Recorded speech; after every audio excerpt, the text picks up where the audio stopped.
ವರಪ್ರಸಾದದ ಫಲವಾಗಿ ಹುಟ್ಟಿ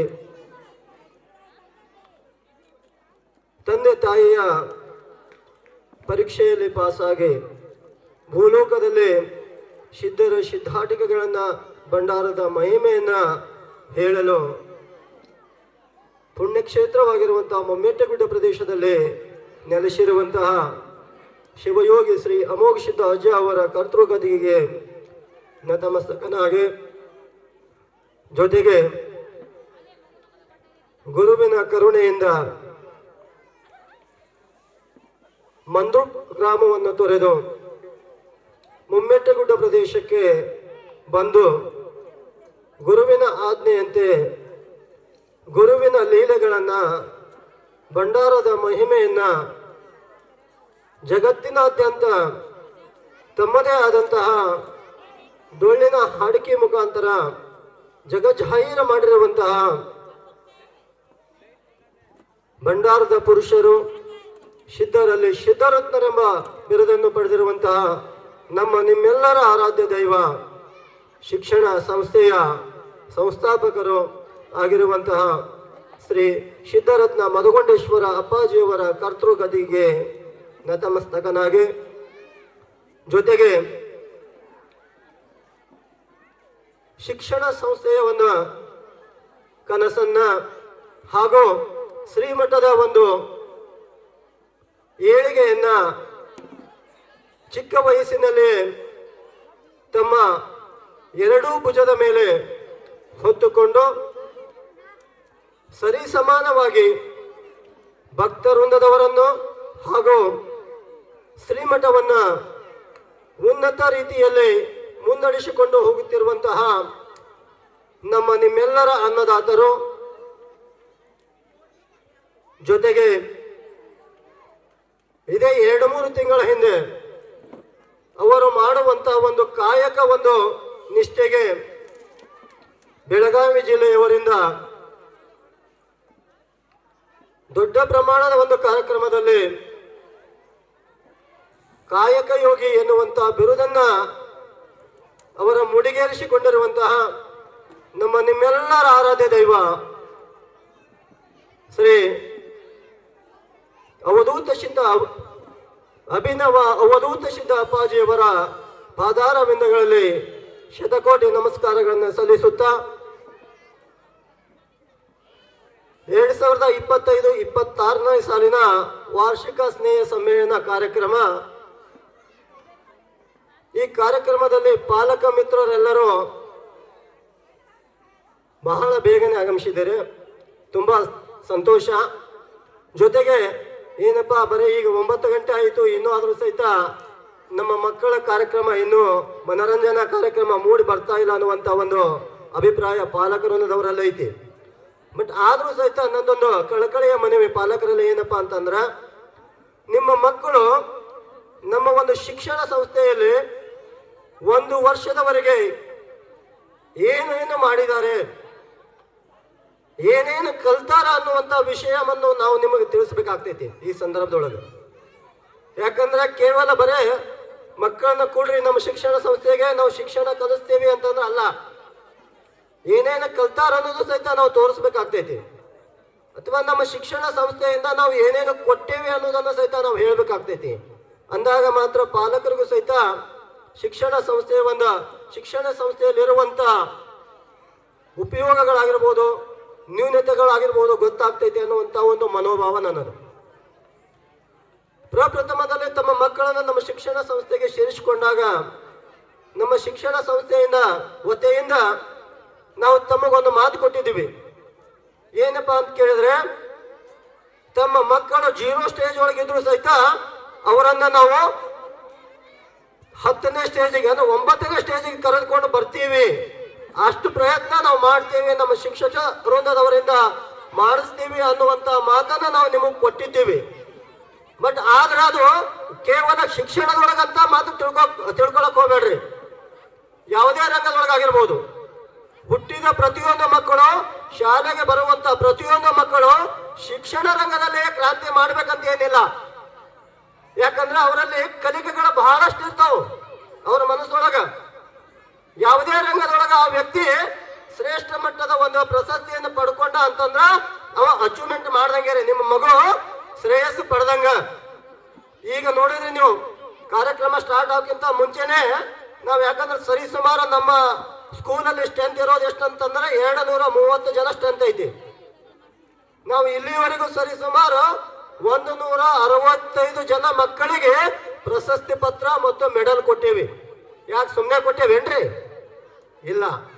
ಯಾಕಪ್ಪ ಅಂತ ಕೇಳಿದ್ರೆ ತಮ್ಮ ಮಕ್ಕಳಲ್ಲಿರುವಂತಹ ಕೌಶಲ್ಯವನ್ನ ಹೊರಗೆ ತೆಗೆದೇವಿ.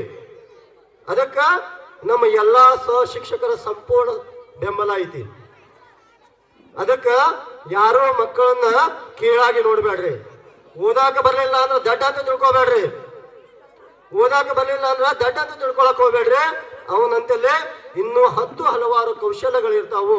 ಅಂತ 10 ಹಲವಾರು ಕೌಶಲ್ಯಗಳನ್ನ ನಮ್ಮ ಸಂಸ್ಥೆ ಅಂತ ಒಂದು ಶ್ರೀಮಠದಂತಹ ಸಂಸ್ಥೆಯೊಳಗ ತಮ್ಮ ಮಕ್ಕಳನ್ನ ತಂದು ಬಿಟ್ಟಿದ್ದೆ. ಆದ್ರೆ ಅಂತ 10 ಹಲವಾರು ಒಂದು ಸಾಧನೆಗಳನ್ನ, ಅವರಂತಲ್ಲಿರುವಂತಹ ಒಂದು ಚಟುವಟಿಕೆಗಳನ್ನ ನಾವು ಹೊರಗೆ ತರ್ತೇವೆ.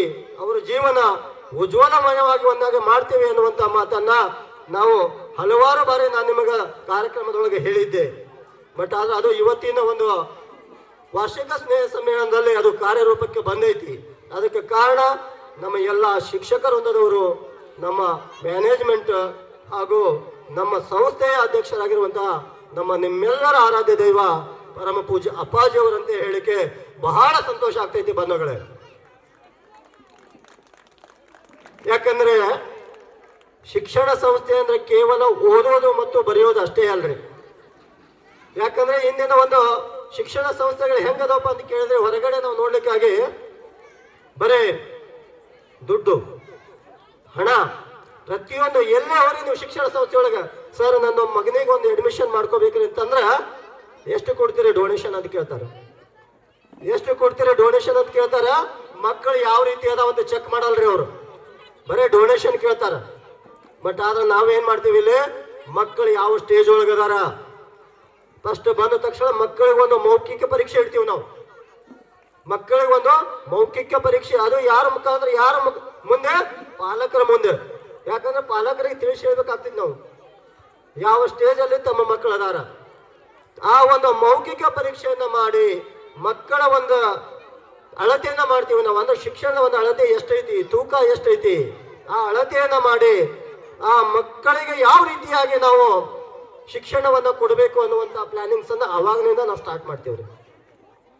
ಅದು ದುಡ್ಡು ಮಾಡುವಂತ ಸಂಸ್ಥೆಯೊಳಗೆ ಸಿಗಲ್ರಿ. ಅದು ನಮ್ಮಂತ ಸಂಸ್ಕಾರಯುತವಾದಂತಹ ಸಂಸ್ಥೆ, ಶ್ರೀಮಠದ ಸಂಸ್ಥೆ, ಅದು ಅಪ್ಪಾಜಿಯವರ ಅಮೃತ ಹಸ್ತದಿಂದ ಸ್ಥಾಪಿತವಾಗಿರುವಂತಹ ಸಂಸ್ಥೆಯಲ್ಲಿ ಮಾತ್ರ ಸಿಗ್ತೈತಿ ಅಂತ ಹೇಳಿಕೆ ಬಹಳ ಹೆಮ್ಮೆ ಆಗ್ತೈತಿ ಬಂಧುಗಳೇ. ಅದೇ ತರನಾಗಿ ನಮ್ಮ ಮುದ್ದು ಮಕ್ಕಳಿಗೆ ಕ್ರಾಂತಿಕ ಯುಗದಲ್ಲಿ ಸಿಗುವಂತ ಒಂದು ಏನದವಲ್ರಿ ಸೌಲಭ್ಯಗಳು, ಅವು ಸಹಿತ ಸಿಗಬೇಕು ಅನ್ನುವಂತ ಒಂದು ನಂಬಿಕೆಯಿಂದ ನಾವೇನ್ ಮಾಡಿದ್ವಿ. ಈಗ ಇದೇ ಸರಿ ಸುಮಾರು 3-4 ತಿಂಗಳ ಹಿಂದೆ ನಮ್ಮ ಸಂಸ್ಥೆಯಲ್ಲೂ ಸಹಿತ ಕಂಪ್ಯೂಟರ್ ಶಿಕ್ಷಣವನ್ನ ವ್ಯವಸ್ಥೆ ಮಾಡ್ಕೊಂಡಿವಿ. ಮಕ್ಕಳಿಗಾಗಿ ಕಂಪ್ಯೂಟರ್ ಕಲಿಸುವಂತ ಒಂದು ವ್ಯವಸ್ಥೆಯನ್ನು ಮಾಡ್ಕೊಂಡಿವಿ. ಅದೇ ತರನಾಗಿ ಇದು ಒಂದು ಸ್ಪರ್ಧಾತ್ಮಕ ಯುಗ. ಇಲ್ಲಿ ಹಲವಾರು ರೀತಿಯಲ್ಲಿ ಮಕ್ಕಳು ಒಂದು ಏನ್ ಮಾಡ್ಬೇಕಾಗಿತ್ತಪ್ಪ ಅಂತಂದ್ರ, ಸ್ಪರ್ಧಾತ್ಮಕ ಯುಗದೊಳಗ ಸ್ಪರ್ಧೆಗೆ ಇಳ್ಬೇಕಾಗೈತಿ. ಅದು ಯಾವುದೇ ರೀತಿಯಿಂದ ಆಗಿರ್ಬೋದು. ಅದಕ್ಕೆ ಅಂತ ಒಂದು ಸ್ಪರ್ಧೆ ಒಳಗ ಅಂದ್ರೆ ಈಗ ಮುರಾರ್ಜಿ ಎಕ್ಸಾಮ್ ಆಗಿರ್ಬೋದು, ಆಳ್ವಾಸ್ ಆಗಿರ್ಬೋದು, ಅಥವಾ ಈಗ ಮತ್ತೆ ಆದರ್ಶ ಕರ್ದಾಣ್ರಿ ಸದ್ದ. ಆದರ್ಶಕ್ಕೂ ಸಹಿತ ನಮ್ಮ ಮಕ್ಕಳನ್ನ ನಾವು ಕೂಡಿಸ್ತೇವೆ. ಈಗ ಮುರಾರ್ಜಿಗೆ ಕೂಡ್ಸೇವಿ. 31 ಜನ ಮಕ್ಕಳದಾರ ನಮ್ಮಂತೆಲ್ಲ ಐನೈತೆ ಅವರು. 51 ಮಕ್ಕಳಿಗೆ ನಾವೇನ್ ಮಾಡೀವಿ, ಮುರಾರ್ಜಿ ಸ್ಕೂಲಲ್ಲಿ ಅಪ್ಲಿಕೇಶನ್ ಹಾಕಿಸಿದ್ದೀವಿ. ಅವರಿಗೆ ಬೇಕಾದಂತ ಒಂದು ವ್ಯವಸ್ಥೆಯನ್ನ, ಶಿಕ್ಷಣವನ್ನ ಸಾಯಂಕಾಲ 5:30 ಇಂದ 7:30 ತನ 2 ಗಂಟೆ ಎಕ್ಸ್ಟ್ರಾ ಕ್ಲಾಸ್ ತಗೊಂಡು ಕೊಡಾಕತ್ತೀವಿ ಅವ್ರಿಗೆ. ಬಟ್ ಒಂದು 31 ಜನ ಮಕ್ಕಳಲ್ಲಿ ಸರಿಸುಮಾರು ಒಂದು 10 ರಿಂದ 15 ಜನ ಮಕ್ಕಳನ್ನ ನಾವು ಮುರಾರ್ಜಿ ವಸತಿ ಶಾಲೆಗೆ ಕಳಿಸುವಂತ ವ್ಯವಸ್ಥೆಯನ್ನ ಮಾಡಿದ್ದೇವೆ ಅನ್ನುವಂತ ಮಾತನ್ನ ಹೇಳಿಕೆ ಬಹಳ ಸಂತೋಷ ಆಗ್ತೈತೆ ಬಂಧುಗಳೇ. ಅದೇ ತರನಾಗಿ ಈಗ ಆದರ್ಶನೂ ಕರೆದಿದ್ದಾನೆ. ಬಟ್ ಅದನ್ನು ಸಹಿತ ನಾವು ಮಕ್ಕಳಿಗೆ ಮತ್ತು ಪಾಲಕರಿಗೆ ಹೇಳ್ತೀವಿ, ಅಲ್ಲಿ ಸಹಿತ ಮಕ್ಕಳನ್ನ ಇನ್ವಾಲ್ವ್ ಮಾಡ್ತೀವಿ. ಯಾಕಂದ್ರೆ ಒಂದು ಸಲ ಮಕ್ಕಳು ಆದರ್ಶ, ಮುರಾರ್ಜಿ, ಆಳ್ವಾಸ್ ಇವಕರಲ್ಲಿ ನೀವು ಸೆಲೆಕ್ಷನ್ ಮಾಡಿದ್ದೆ ಆದ್ರೆ ಪಾಲಕರು ಒಂದ್ ಸ್ವಲ್ಪ ಇದ್ರೊಳಗೆ ಸಹಕರಿಸ್ಬೇಕು. ಯಾಕಂದ್ರೆ ಎಲ್ಲಾನು ಬರೀ ಶಿಕ್ಷಣ ಸಂಸ್ಥೆಯವರೇ ಮಾಡಬೇಕಂದ್ರೆ ಆಗಲ್ಲ. ಇಲ್ಲಿ ಪಾಲಕರ ಸಹಕಾರನೂ ಬಹಳ ಮುಖ್ಯ ಐತಿ. ಅದು ನನಗೆ ಇವತ್ತು ಗೊತ್ತಾಗತೈತಿ. ಯಾಕಂದ್ರೆ ಇಲ್ಲಿ ತನ 9:15 ಐತಿ ಟೈಮ್. ಇಲ್ಲಿ ತನ ಶಾಂತ ರೀತಿಯಿಂದ ನಮ್ಮ ಕಾರ್ಯಕ್ರಮ ನೋಡ್ಕೊಂಡು ಕುಂತೀರಿ ಅಂತಂದ್ರ ಪಾಲಕರ ಒಂದು ಸಂಯಮ ಎಷ್ಟೈತಿ ಅನ್ನೋದು, ಅಥವಾ ಪಾಲಕರ ಒಂದು ಮನೋಭಾವ ನಮ್ಮ ಸಂಸ್ಥೆ ಮೇಲೆ ಎಷ್ಟು ಒಂದು ಗೌರವ ಐತಿ, ಒಳ್ಳೆ ಅಭಿಪ್ರಾಯ ಐತಿ ಅನ್ನುವಂತ ಮನೋಭಾವ ನಮಗೆ ಅರ್ಥ ಆಗತೈತಿ ಇವತ್ತಿನ ದಿನ. ಅದಕ್ಕೆ ಪಾಲಕರಿಗೆ ನಾವು ಎಲ್ಲರೂ ಮುದ್ದು ಮಕ್ಕಳ ಪರವಾಗಿ, ಎಲ್ಲ ಸಂಸ್ಥೆಯ ಪರವಾಗಿ ಹಾಗೂ ಸಂಸ್ಥೆಯ ಅಧ್ಯಕ್ಷರ ಪರವಾಗಿ, ಶಿಕ್ಷಕರ ಪರವಾಗಿ, ಮ್ಯಾನೇಜ್ಮೆಂಟ್ ಪರವಾಗಿ ಪಾಲಕರಿಗೆ ನಾನು ಹೃತ್ಪೂರ್ವಕವಾದಂತಹ ಧನ್ಯವಾದಗಳನ್ನು ಹೇಳಲಿಕ್ಕೆ ಇಷ್ಟಪಡ್ತಾ ಇದ್ದೇನೆ ಬಂಧುಗಳೇ. ಜೊತೆಗೆ ಇನ್ನೇನು ನಾನು ಹೆಚ್ಚಿಗೆ ಮಾತಾಡಕ್ ಹೋಗಲ್ಲ. ಯಾಕಂದ್ರೆ ಮುದ್ದು ಮಕ್ಕಳು, ಸಣ್ಣ ಪುಟ್ಟ ಮಕ್ಕಳು ಅದಾವು, ಮಕ್ಕಳಿಗೆ ನಿದ್ದೆ ಬರ್ತಾ ಇದೆ ಕಾರಣ ಮಕ್ಕಳ ಮನರಂಜನೆಗೆ ಅವಕಾಶ ಮಾಡಿಕೊಡ್ತೀನಿ. ಆದರೂ ಇನ್ನೂ ಕೆಲವೊಂದು ವಿಷಯಗಳ ಹೇಳುವಂತ ಸಂದರ್ಭ ಇತ್ತು. ಬಟ್ ಆದ್ರೂ ಸಹಿತ ಸಮಯದ ಒಂದು ಅಭಾವ ಇರಲಿ. ಪಾಲಕರಿಗೆ ನನಗ ಗೊತ್ತಾಗ್ತೈತಿ ಪಾಲಕರ ಮನೋಭಾವ ಹೆಂಗಿದೆ ಅಂತೇಳಿ. ಬಟ್ ಅದಕ್ಕೆ ಹೆಚ್ಚಿಗೆ ಸಮಯ ತೊಳೆದೆ ಇಲ್ಲಿವರೆಗೆ ಒಂದು 2 ಮಾತನ್ನ ಆಡ್ಲಿಕ್ಕೆ ಸಂಸ್ಥೆಯ ವತಿಯಿಂದ, ಅಧ್ಯಕ್ಷರ ವತಿಯಿಂದ ಹಾಗೂ ಶಿಕ್ಷಕರ ವತಿಯಿಂದ ನನಗೆ ಅನುಕೂಲ ಮಾಡಿಕೊಟ್ಟಿದ್ದಕ್ಕಾಗಿ ಎಲ್ಲರಿಗೆ ಮತ್ತೊಮ್ಮೆ ಮಗದೊಮ್ಮೆ ಹಾಗೂ ಸಭೆಯಲ್ಲಿ ಉಪಸ್ಥಿತರಿರುವಂತಹ ಎಲ್ಲ ಗಣ್ಯಮಾನ್ಯರಿಗೆ ಮತ್ತೊಮ್ಮೆ ವಂದನೆಗಳನ್ನು ಸಲ್ಲಿಸುತ್ತಾ ನನ್ನ 2 ಮಾತುಗಳನ್ನ ಮುಗಿಸುತ್ತಿದ್ದೇನೆ. ಜೈ ಹಿಂದ್, ಜೈ ಕರ್ನಾಟಕ ಮಾತೆ.